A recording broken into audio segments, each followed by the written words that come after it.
Chaque année, des milliers de randonneurs explorent les forêts françaises. Certains reviennent avec des souvenirs paisibles, d'autres avec des images qu'ils préféreraient oublier. Ce que vous allez entendre ce soir sont des témoignages réels, ou du moins prétendus comme tels. Des hommes et des femmes qui affirment avoir croisé une créature, mi-homme, mi-bête, une présence tapie dans les ombres.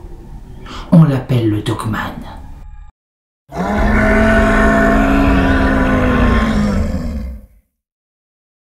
C'était une nuit claire en octobre 2017.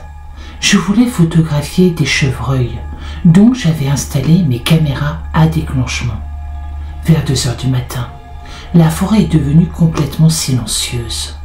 Pas un bruit, pas même un hibou. Et puis, j'ai entendu un hurlement.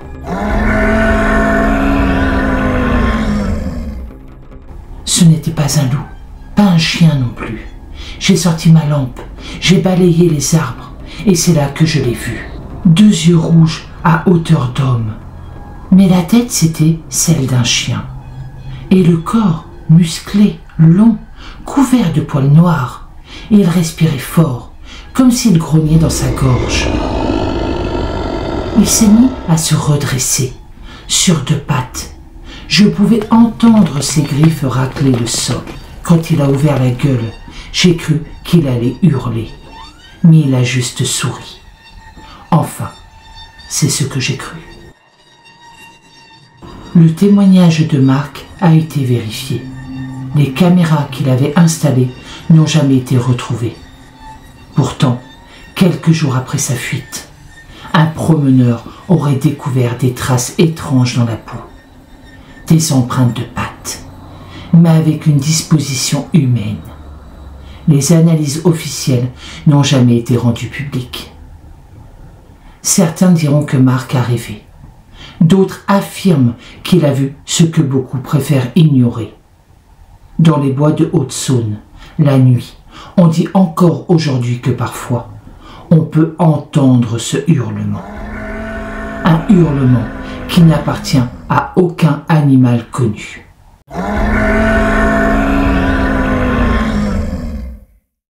Au cœur de l'Allemagne, la forêt noire est un lieu chargé de légendes. Des siècles d'histoire parlent d'ombres, d'esprits et de créatures tapies dans la brume. En 2021, une jeune randonneuse, Anna Müller, a vécu une expérience dont elle ne s'est jamais vraiment remise. Voici son témoignage.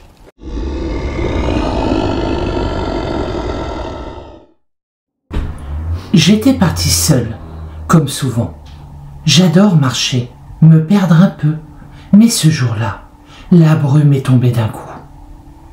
En quelques minutes, on ne voyait plus rien à 10 mètres. Le silence.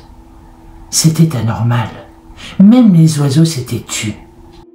Je me souviens d'avoir senti une odeur forte, comme du fer ou du sang. Et puis, j'ai remarqué des traces au sol. Des empreintes énormes, plus grandes qu'un pied humain, mais avec des griffes. J'ai sorti mon téléphone pour prendre une photo, mais il n'y avait plus de réseau, plus de GPS, rien. Je continuais donc à marcher, lentement, et j'ai entendu un bruit, juste derrière moi. Des pas, lourds, irréguliers. Quand je me suis retourné, je n'ai vu qu'une forme dans la brume. Grande, très grande, comme un ours, mais plus mince, presque humain. J'ai senti quelque chose me frôler, une main ou une patte, je ne sais pas. J'ai crié, et tout est devenu noir. Anna a été retrouvée 6 heures plus tard, prostrée, incapable de parler. Son téléphone, retrouvé à quelques mètres, contenait une photo floue, une forme sombre, haute, indistincte. Et, dans le coin de l'image, 2 yeux qui semblent réfléchir à la lumière. Les enquêteurs ont parlé d'une hallucination liée à l'hypothermie. Mais Anna, elle, est restée convaincue d'avoir vu quelque chose. Quelques semaines plus tard, d'autres randonneurs ont rapporté les mêmes bruits, les mêmes odeurs métalliques, dans la même portion de forêt. Aucun animal connu ne correspondait aux traces observées.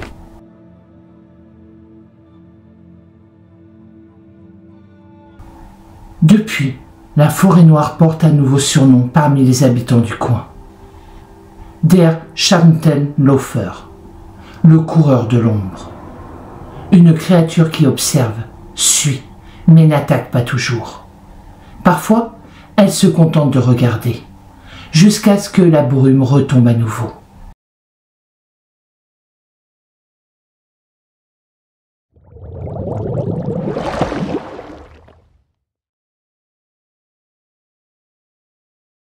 Il existe des lacs où le silence pèse plus que l'eau elle-même.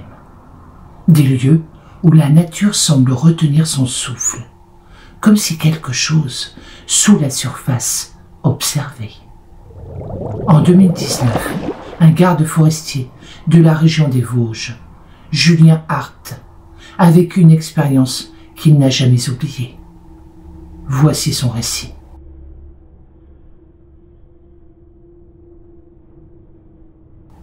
C'était une nuit d'hiver, froide, sans lune. J'étais en patrouille autour du lac de Rotourne-Nemeur, parce qu'on avait signalé des feux de camp sauvages ces derniers jours. J'ai fait le tour du lac. Rien, personne. Tout semblait normal. Mais vers 3 heures du matin, j'ai vu une silhouette sur la rive opposée. Elle était grande, très grande, courbée, presque comme un ours, mais avec des bras qui descendaient jusqu'aux genoux. Quand j'ai pointé ma lampe, elle s'est redressée. Et là, j'ai vu 2 yeux jaunes. Ils brillaient, même sans lumière directe. J'ai appelé « Hé, qui est là ?» Pas de réponse. Et soudain, elle s'est mise à bouger, lentement, comme si chaque pas dans l'eau ne faisait pas d'éclaboussure. C'était impossible. L'eau montait à mi-cuisse et pourtant pas un bruit. Quand elle a tourné la tête vers moi, j'ai senti une pression dans mes oreilles, comme un bourdonnement, un sifflement. Puis l'eau a commencé à bouillir. J'ai reculé et elle a plongé. Un plouf énorme et plus rien. L'eau est redevenue calme. Mais j'étais sûr qu'elle était toujours là, sous la surface. J'ai braqué ma lampe et j'ai vu une main sortir de l'eau. Une main humaine, tremblante. Puis elle a disparu. Le rapport de Julien a été classé sans suite. Aucun corps, aucune trace. Mais un mois plus tard, un pêcheur a signalé avoir vu une silhouette immergée au fond du lac, les yeux ouverts, fixant la surface. Quand les plongeurs sont intervenus, il n'y avait plus rien. Depuis, les habitants du coin l'appellent l'ombre du lac. Certains soirs, quand le vent tombe et que l'eau devient lisse comme du verre, on dit qu'on peut la voir, immobile à la surface, attendant que quelqu'un s'approche un peu trop près.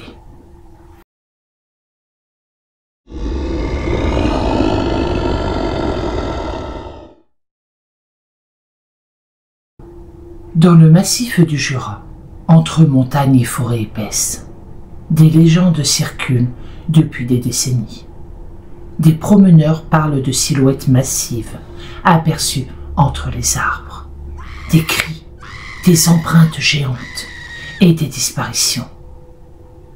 En 2018, un homme nommé François Delorme, 37 ans, passionné de cryptozoologie, a décidé de partir seul en expédition pour prouver l'existence du Bigfoot. Il n'est jamais revenu. Le 14 octobre 2018, à 22h43, François a laissé un dernier message vocal sur son téléphone. Ce message a été récupéré par les secours 3 semaines plus tard, sur un appareil couvert de boue, retrouvé près d'un ruisseau. Voici son enregistrement, glaçant. Il y a quelque chose qui me suit. J'entends des pas lourds. Ça me tourne autour depuis 20 minutes. Ce n'est pas un cerf, ni un sanglier. C'est trop grand. Je crois que ça me regarde. Je vais essayer de le filmer. Oh putain, c'est là. Il est immense. Merde, il court.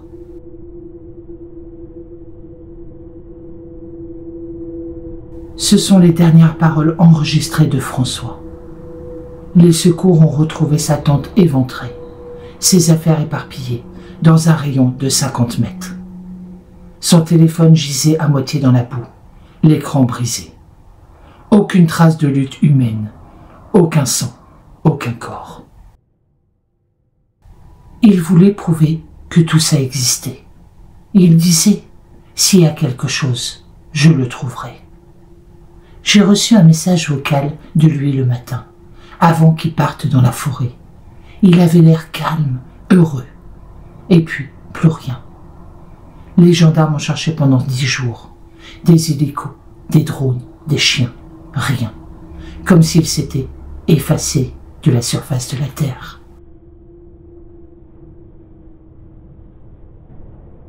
Parfois, la nuit, je rêve que je l'entends encore, sa voix dans la forêt, comme un écho.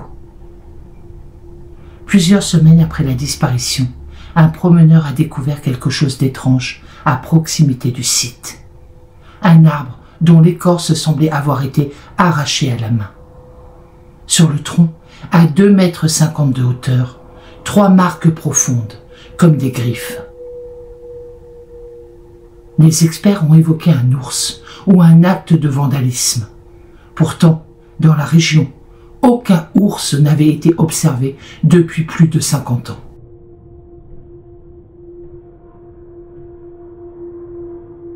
Pierre, ancien gendarme retraité, j'ai dirigé les recherches et je peux vous dire une chose, il n'a pas disparu dans la montagne. Pas de chute, pas de traces, rien. Et ce qui m'a le plus marqué, c'est ce qu'on a retrouvé à l'intérieur de sa tente. 3 empreintes boueuses, de la taille d'une main d'homme, mais avec des orteils. Et sur le mur de toile, une marque, comme un coup porté de l'extérieur, comme si quelque chose avait essayé d'entrer. Les analyses des empreintes n'ont jamais donné de résultats concluants. Les conclusions officielles parlent d'un accident ou d'une fugue volontaire. Mais pour beaucoup, François est devenu la première victime française du Bigfoot. Certains soirs d'automne, des campeurs affirment encore entendre des bruits étranges dans le Jura. Des pas lourds, des grognements, et parfois une voix humaine étouffée, appelant à l'aide depuis les bois. Mais quand on s'approche, il n'y a plus rien, seulement le froid et cette sensation d'être observé. François a disparu depuis maintenant 7 ans. Aucun corps n'a été retrouvé, mais sa caméra, retrouvée quelques mois plus tard, contenait une dernière image. Un tronc d'arbre et, derrière lui, une forme floue, massive, les yeux brillants dans la nuit.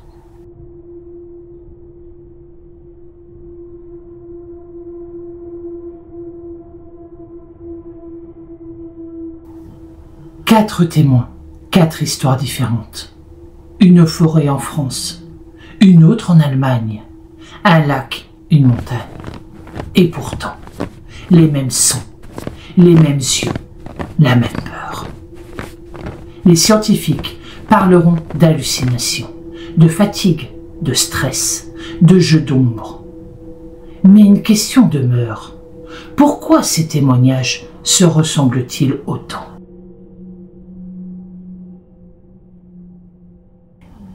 En recoupant les données, on remarque un détail troublant. Les 4 zones de ces rencontres, Haute-Saône, Forêt-Noire, Vosges et Jura, forme un arc presque parfait, un couloir forestier continu de plus de 600 km. Une ligne d'ombre que les anciens appelaient autrefois le passage du loup-garou. Les légendes régionales en parlent depuis le Moyen-Âge. Des bêtes droites, vues la nuit, des disparus retrouvés mutilés, ou pas retrouvés du tout. Dans les archives du XIXe siècle, un rapport de gendarmerie mentionne déjà une créature bipède au pelage noir, hurlant à la lune. Le document a été classé comme superstition locale. Aujourd'hui encore, aucune explication officielle ne relie ces phénomènes. Et pourtant, les disparitions, elles, continuent.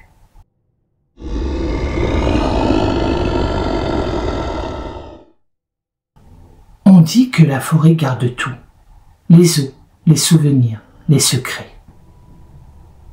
Mais j'ai vu des choses qu'aucune patrouille n'a voulu écrire dans un rapport. Des silhouettes, au loin, qui bougent entre les troncs quand la brume tombe. Si tu les vois, tu fais demi-tour. Parce qu'elle ne t'oublie pas. Peut-être que Marc, Anna, Julien et François n'ont pas imaginé ces bêtes. Peut-être qu'ils ont simplement ouvert une porte que d'autres évitent depuis toujours, une porte qu'il vaut mieux laisser fermer. La forêt semble paisible, mais la nuit, quand tout s'arrête, écoutez bien, sous les feuilles, derrière les troncs, il y a des pas, lents, lourds, parfois si proches qu'on pourrait croire qu'ils viennent juste derrière vous. Dans les bois, rien ne disparaît vraiment. Un garde forestier d'un parc national disparaît lors d'une ronde nocturne. Les caméras corporelles et une caméra de sentier restituent un affrontement croissant entre la réalité et quelque chose d'inhumain. Un dogman? Bigfoot? Quand la plupart des gens dorment, certains d'entre nous marchent encore. Mon travail, c'est de veiller à ce que la forêt garde son silence. Mais certaines nuits, ce silence n'a rien d'apaisant. Marc Cortez, Rangers, 34 ans, équipe son sac, vérifie sa lampe et sa radio. 22h10, inspection du sentier nord, une ronde tranquille, normale. Pas de visiteurs, pas de tempête, juste la forêt, les pins et le froid. Un appel radio. Cortez, vérifiez la zone des marais avant de remonter. On a eu un déclenchement de caméra. Marc, reçu. Je passe par le pont du Nord. Fin de contact dans 15 minutes. Marc éclaire les troncs, les fougères, les panneaux en bois, dans la zone 4. L'accès est interdit après 21h. Marc avance calmement. Il y a quelque chose d'apaisant dans la routine. Les arbres deviennent des visages familiers. Le vent, une conversation constante. Mais parfois, on a l'impression d'être observé, sans raison. La caméra s'arrête sur le sol. La lampe torche éclaire une empreinte étrange. Grande, allongée. Marc s'accroupit. Sa respiration s'accélère, très légèrement.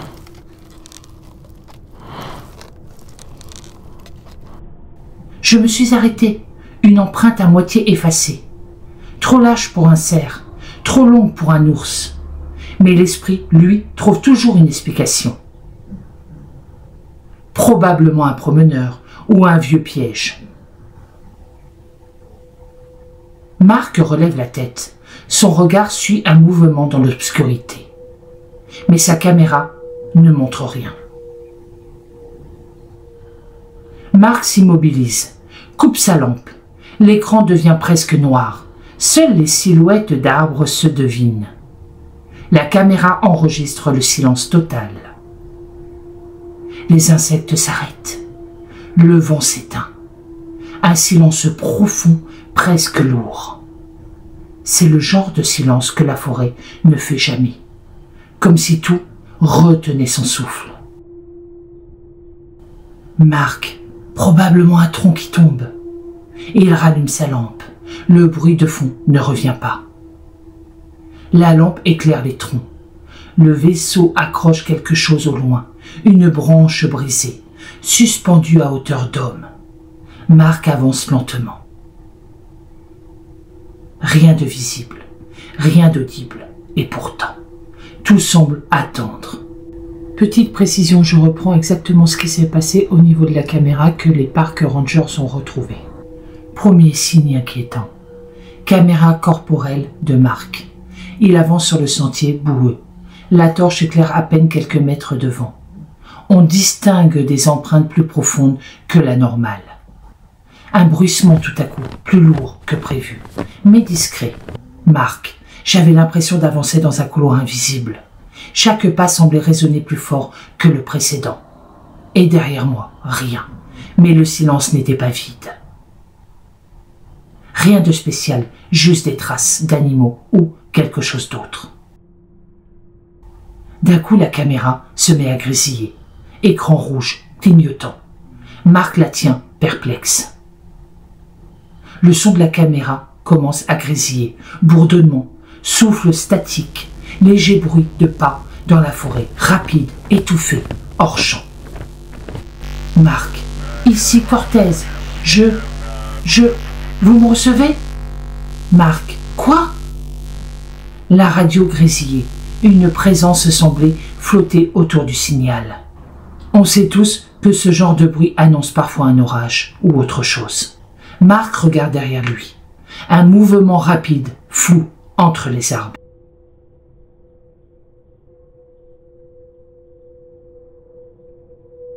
On voit Marc avancer. La lumière de la torche tremble. Il s'arrête à plusieurs reprises. Écoute, pointe la lampe vers un buisson, puis rien. Un silence pesant. Des feuilles tombant de façon étrange, froissement de branches. Un souffle profond, inconnu, comme si quelque chose respirait près de lui. Marc, j'ai appris à reconnaître chaque son de cette forêt. Mais ce souffle, ce n'était pas humain, pas un animal que je connais. C'était autre. Marc commence à chuchoter. Il est nerveux. « Allez, montre-toi, je ne te veux pas de mal. » D'un coup, une branche craque derrière lui. Marc se retourne brusquement. Lampe balaye la forêt. La caméra est pointée vers le sol. Branche brisée, terre retournée, empreinte large. Marc s'accroupit, examine. Poils sombres accrochés à une branche. Il y a beaucoup de vent, un bruissement de branches, froissement incongru dans les feuilles. La respiration de Marc est audible. Marc dira, les traces étaient là, mais la créature ou ce qu'elle était restait invisible. Trop grande pour un humain, trop discrète pour un ours. Je ne pouvais que deviner sa présence. Marc s'écrie d'un coup. « Merde, qu'est-ce que c'est ?» Sa caméra filme des poils. Marc s'arrête au milieu du sentier. Les arbres sont immobiles. Sa torche éclaire une silhouette floue au loin, entre deux troncs. La caméra tremble. Un grognement sourd et profond, mais étouffé. Un bruit de pas lourd, éloigné, mais rapide. Marc, je savais qu'il y avait quelque chose. Je savais que je n'étais pas seul. Et pourtant, je ne pouvais pas le voir, juste le sentir. Marc s'écrie. « Qui que tu sois, je ne veux pas d'ennui. Laisse-moi tranquille. » La peur de Marc devient palpable. La forêt devient oppressante. Marc se sent suivi. Marc avance lentement, la torche tremblante. On voit au loin, à travers les arbres, une silhouette massive mais floue. Elles se font presque dans l'obscurité.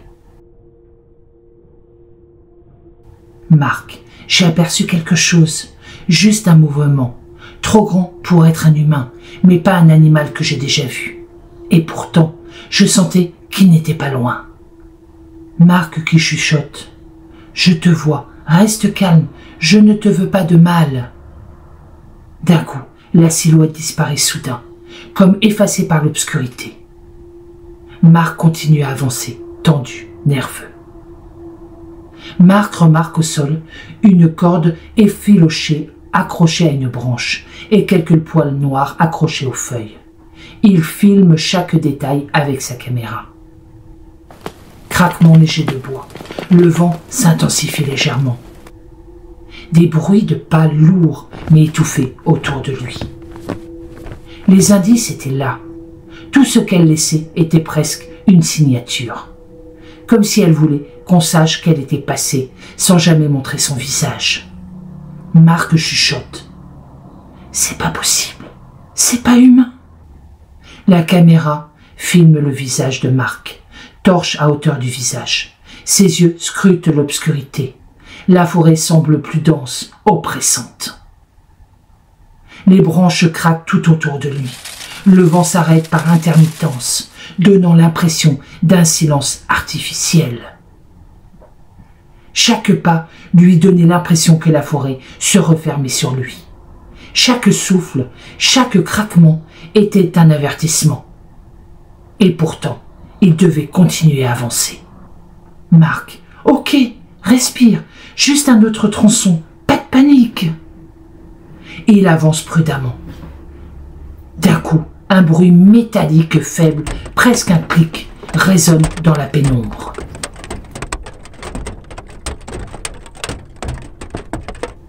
La torche de Marc éclaire une zone vide.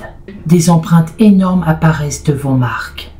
Elles sont fraîches, profondes, mais aucune créature à vue. D'un coup, on entend sur la caméra un souffle profond et rythmique, comme quelque chose de massif derrière lui. Branches qui craquent légèrement à mesure qu'il avance. Marc dira « Je savais qu'il y avait quelqu'un derrière moi, mais rien à voir, rien à toucher, juste des indices. » Trop grand, trop rapide et totalement silencieux quand il voulait. Marc tremblant. « Qui que tu sois, montre-toi !» Aucune réponse, mais un souffle profond se fait entendre, proche derrière la caméra.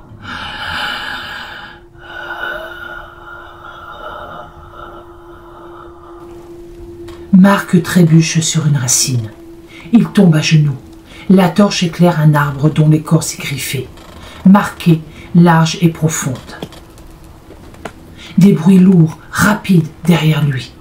Froissement de branches. Le souffle se rapproche. Marc, je n'ai jamais eu aussi peur. Chaque bruit, chaque ombre, mon esprit essayait de comprendre. Mais certaines choses ne peuvent être comprises. Elles doivent être ressenties. Marc pousse un cri. « Lâche-moi! Je veux juste partir! Lâche-moi! Je t'en supplie !» La caméra corporelle de Marc. Il se relève après la chute, respirant fort. La torche éclaire des arbres, aux branches tordues. On voit des empreintes fraîches partout autour de lui, comme si la créature l'avait suivi sans se montrer. La voix de Marc. Tout autour de moi, des traces, pas de visage, pas de forme claire, juste quelque chose qui me suit, silencieux. Et je savais que je ne pouvais pas lui échapper. Marc à la caméra. Je dois continuer, avancer, rester calme.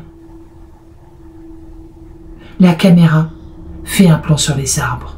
Des ombres bougent subtilement, mais aucune silhouette complète n'est visible. Marc filme le sol, empreinte plus grande encore, plus profonde. Souffle lourd proche, mais sans apparition. Branches cassées à distance, répétées, rythme irrégulier. Marc, je pouvais sentir sa présence sans jamais la voir. Une masse immense qui se déplaçait autour de moi, mais toujours hors de portée de ma torche. Marc, qui que ce soit, je ne te veux aucun mal. Laisse-moi juste passer, s'il te plaît. Silence. Le souffle se rapproche, devient si lourd, puis s'éloigne brusquement. Marc découvre au sol des objets personnels, une boucle d'oreille, une casquette rouge, rappelant la randonneuse disparue, Maya Bennett. Il les prend, tremblant. D'un coup, un bruissement rapide derrière lui, froissement de feuilles, souffle profond et régulier, proche mais toujours invisible. Ces objets laissés là comme un avertissement, comme pour me dire « tu es sur mon territoire » et que je ne suis pas seul. Qui murmure, paniqué « Maya, je vais te retrouver ». D'un coup, une branche craque soudain, juste derrière lui. Il se retourne, rien, un silence pesant. La caméra est à hauteur de sol, tremblante. Marc tente de courir, trébuche sur des racines. La caméra tombe sur le sol, enregistre une silhouette massive, mais floue, qui s'approche. Souffle énorme, grognement sourd, branche qui se casse à proximité. L'effroissement et palourde s'arrête brusquement. Silence total. C'est là que j'ai compris qu'il n'y avait aucun échappatoire. Que certaines choses ne veulent pas être vues. Elles veulent être ressenties. Et je l'ai ressenti. Marc se met à crier, mais un cri étouffé, proche du micro. « Non, laisse-moi, s'il vous plaît, laisse-moi » La caméra est saisie, portée hors champ, écran noir.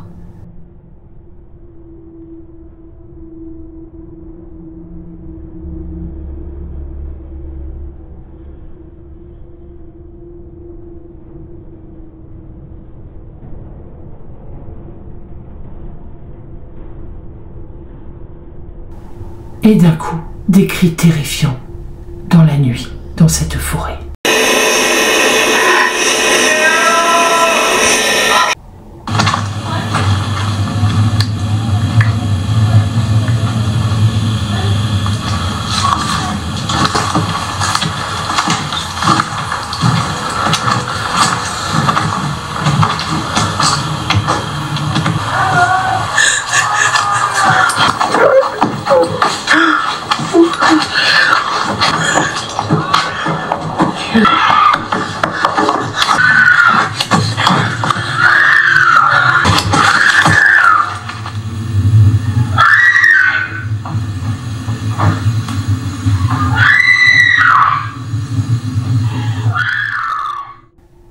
Marc Cortez, disparu le 18 octobre 2023. Maya Bennett, disparue le 11 octobre 2023. L'enquête demeure ouverte. Des hurlements lointains, graves et indéfinis, se réverbérant comme un écho. Puis silence total. Aucun son, aucun souffle. Et parfois, la forêt garde ses secrets pour elle seule.